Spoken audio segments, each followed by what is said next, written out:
Communication challenges are one of the biggest problems that I address with moms and daughters as they enter the teen years. Many times, the way that you used to communicate with her as a little girl are starting to give way to conflict, arguing, and freezing you out as she enters the teen phase.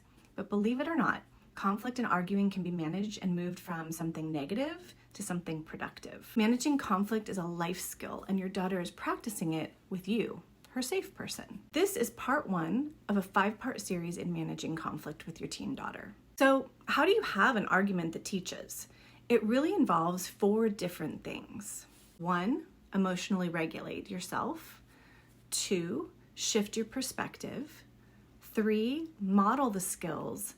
And then lastly, 4, respond and listen with respect. You start by regulating your own emotions and viewing the argument objectively for what it is. It's an opportunity for interaction to learn about her point of view.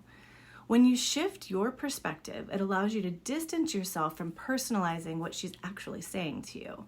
Model the kind of dialogue that's more constructive and that you want her to use in a disagreement. It's not only a skill that she'll use in life, but it really helps facilitate strong communication between the two of you when you have a conflict together. Next is listening and responding with respect.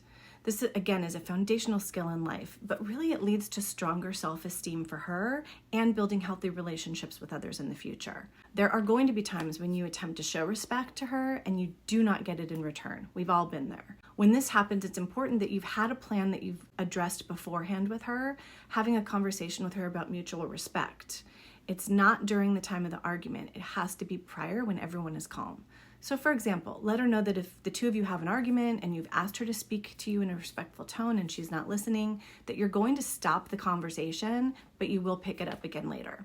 The important thing to remember is that these are goals. Not every conversation is going to go smoothly, but if you aim to include these elements in your arguments with your daughter, you might find that many of these conversations start to change to something less adversarial and actually might end up understanding each other a little bit more, which allows you to problem solve together. Stay tuned for part 2 when I share an important family policy that will help you manage conflict with your teen daughter.